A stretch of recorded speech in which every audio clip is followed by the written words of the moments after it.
எல்லாம் வல்ல இறைவனின் பேரருளால் வல்லான் வகுத்த வழிக்கொப்ப அம்மனருள் டிவி நேயர்கள் அனைவருக்கும் எனது மனமார்ந்த வாழ்த்துக்களும் வணக்கமும்.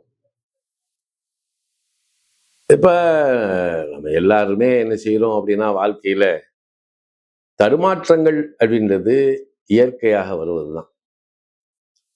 பெரிய பெரிய ஆளுகள்லாம் இன்னைக்கு இருக்கிறாங்க. இப்ப அவங்ககிட்ட எல்லாம் கேட்டோம்னா சரி, அவங்க சொத்துக்கு மேல 4 மடங்கு கடன்ல தான் இருப்பாங்க.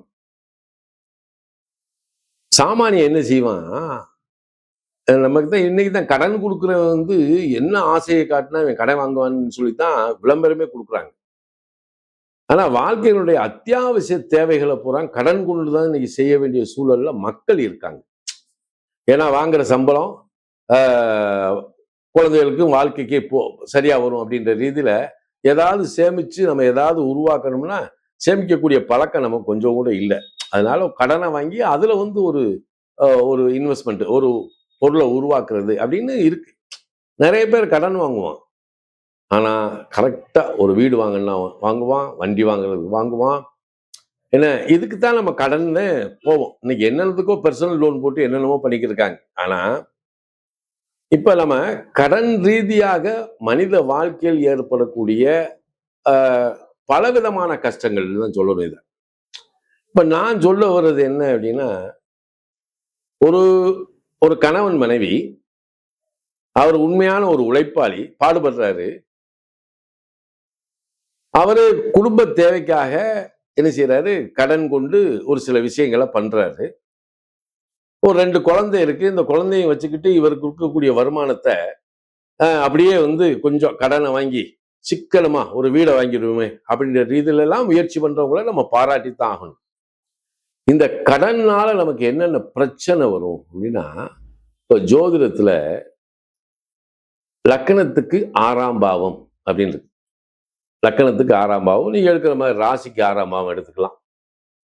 இந்த 6ஆம் இடத்தை தான் நம்ம முன்னோர்கள் என்ன சொல்லியிருக்காங்க, கடன், வழக்கு, நோய் அப்படின்னு சொல்லி சத்ரு அப்படின்றத எடுத்திருக்காங்க.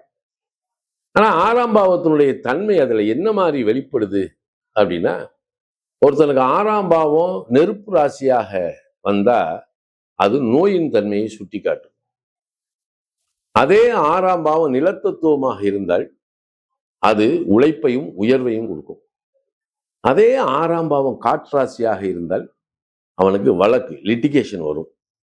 ஆனா 6ஆம் பாவம் ஜலராசியாக இருந்தால் அவனை கடன் தான் அவனுக்கு அதிகமா இருக்கும். இதுதான் இதுல இருக்கக்கூடிய ஒரு விஷயம். சரி, இன்னைக்கு எல்லாத்துக்குமே கடன் இருக்கு. நம்ம தம்பி கூட இந்த டிவியினுடைய அணுகுமுறையாளர் ஒரு இருக்கார், நெறியாளர். அவரு, சாமி உலகத்துல கடன்காரங்க ரொம்ப இருக்காங்க, அவங்களுக்கு ஒரு வழியை சொல்லுங்க அப்படின்னு அவரு உங்களுக்காக ஏண்டுகிட்டு வந்தது அவர் தான். இப்ப அவருக்கு தான் நம்ம நன்றி சொல்லணும். இருந்தாலும் இந்த கடன் நிலையை பற்றி, கடன்னால பல பேருடைய வாழ்க்கை வீணா போச்சு. என் வாழ்க்கையில் நிறைய பார்த்துருக்கேன். எப்படின்னா, பெரிய கோடீஸ்வரன் கூட கடன் வாங்கிட்டு கடைசியில் அந்த கடனை அடைக்க முடியாம, ஏன்னா சொத்து 1 மடங்கு, கடன் 4 மடங்கு ஐபி கொடுத்தவங்க எல்லாம் இருக்காங்க. இன்சால்வன்சி நான் நிறைய பார்த்துருக்கேன். அப்ப கிரக ரீதியா பார்த்தீங்கன்னா, இந்த நவக்கிரகத்திலேயே ஒவ்வொரு கிரகமும் ஸ்தானாதிபத்தியம் அப்படின்னு வரும்போது தன்னுடைய காலகட்டத்தில் வாங்கிய கடனை அடைப்பதற்கு அந்த கிரகமே ஒரு வழியை வச்சிருக்கும். நமக்கு அது தெரியாம தான் என்ன செய்யறோம், சுத்திக்கிட்டே இருக்கும். இப்ப நவக்கிரகத்துல பாத்தீங்கன்னா, இந்த சூரியன் ஒருத்தர் இருக்கார் இல்லையா, அவர் தான் தலைமை நாயகர், தலகர்த்தர். அவரை வச்சுதான், அவர் தான் ராஜாங்கம், அவர் தான் எல்லாமே. ஆனா அவர் காலகட்டத்துல வாங்கின கடன், அவர் இப்ப சூரிய தசை ஒருத்தர் நடக்கு அப்படின்னா அவன் கடன் வாங்கினான்னு வைங்களேன், அவன் கஷ்டப்பட தேவையே இல்லை, நீட்டா செட்டில் பண்ணி வெளியே வந்துருவான். அவன்கிட்ட போய் சூரிய திசையில ஒருத்தன் கடன் வாங்கியிருக்கான் அப்படின்னு வைங்களேன், ஒருத்தனுக்கு சூரிய திசை நடக்கு, கடன் வாங்கியிருக்கான். இந்த கடன் கொடுத்தவன் இருக்கான்ல, அவனுக்கு முன்னாடி போய் அந்த பணத்தை கேட்கறது கூட அதாவது அந்த மரியாதை எல்லாம் நிற்க முடியாது. ஏன்னா சூரியன் எப்பயுமே கம்பீரத்துக்குரியவர். அவன் என்ன செய்வாரு, வட்டியா அங்கிருந்து வாங்கிட்டு போகணும். இப்ப சில நேரத்துல எல்லாம் வந்து கடன் கொடுத்து போட்டு கடன் வாங்கினவர் போட்டு ஆளை விட்டெல்லாம் அடிக்க ஒரு செய்யறதெல்லாம் நடக்கல. அப்படியே அந்த கடன் சூரிய திசையில கடன் வாங்கினா கம்பீரமா தான் நிற்பான்.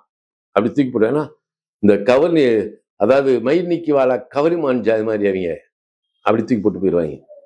கௌரவமான கடன்காரன்னு சொல்லுவோம் இல்லையா அது.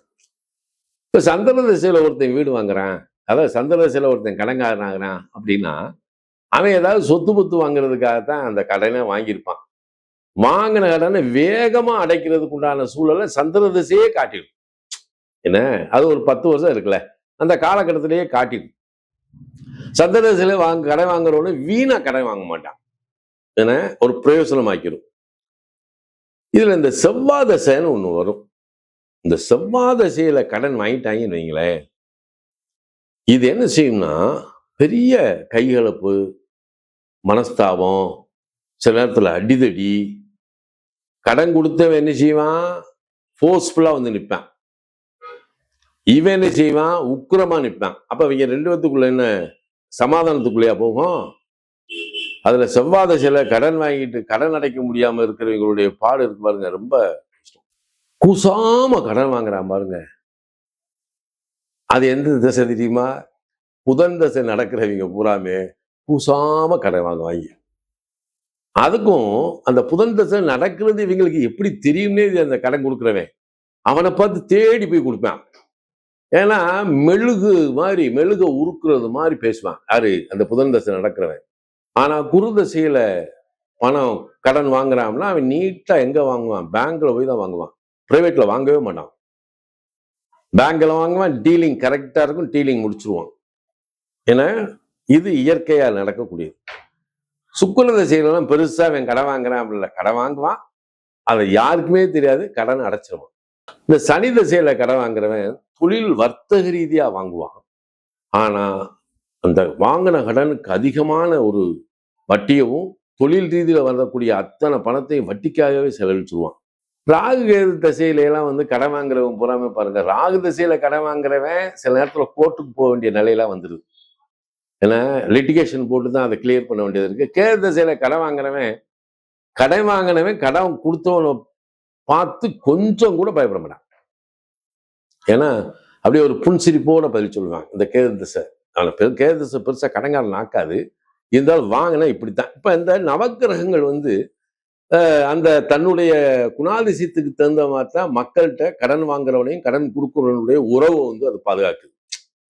அப்ப கடனை வந்து நம்ம தப்பு சொல்லக்கூடாது. கடன் வாங்குறோம்னா அது வாழ்க்கைக்கு பிரயோஜனமான ஒரு சூழலுக்கு தானே வாங்குறோம். அப்ப இந்த கடன் வாங்குறோம் அப்படின்னா இந்த கடனை அடைக்கிறதுக்கு என்ன வழி, அல்லது அதுல இருந்து நம்ம தப்பிக்கிறதுக்கு என்ன வழி, அல்ல அதுல இருந்து தன்னை காத்து கொள்வது எப்படி அப்படின்ற ஒரு விஷயம் இருக்கு இல்லையா. அது இந்த 12 ராசிக்காரர்களுக்கும் சரி. தனுசு லக்னத்துக்காரன் இருக்கான், இவன் கடன் வாங்குறான், வீண் போகாம வந்து பிரயோசனமா போகும். கடன் வாங்க மாட்டாங்க, ஏன்னா கௌரவமான ஆட்கள் கடன் வாங்க மாட்டாங்க. கடன் இருந்தாலும் அதுல ஒரு நியாயமான வரவு செலவு ஓடிக்கிட்டே தான் இருக்கும். ஒண்ணு. இன்னொன்னு, கையை மீறி கடன் போறதுக்கு விட மாட்டாங்க. ஏன்னா அந்த இந்த ஒரு கடன் வாங்கினா பிரயோஜனமா இருக்கும், ஆனா கடனை கை மீறி போக விட மாட்டாங்க. அதுல ரொம்ப கண்ட்ரோலா இருப்பாங்க. அப்படியா ஒரு கடன் வந்துருச்சா, சாட்சாத் முருகன் தான், நம்ம தண்டாயுதபாணி தான் போய் நின்னாச்சுன்னா சரி, கடன் அப்படியே கரைஞ்சிடும். இது இயற்கை. இதுல இன்னொரு பக்கம் என்ன அப்படின்னா, இப்ப மகர லக்கணத்துல இருக்காங்க,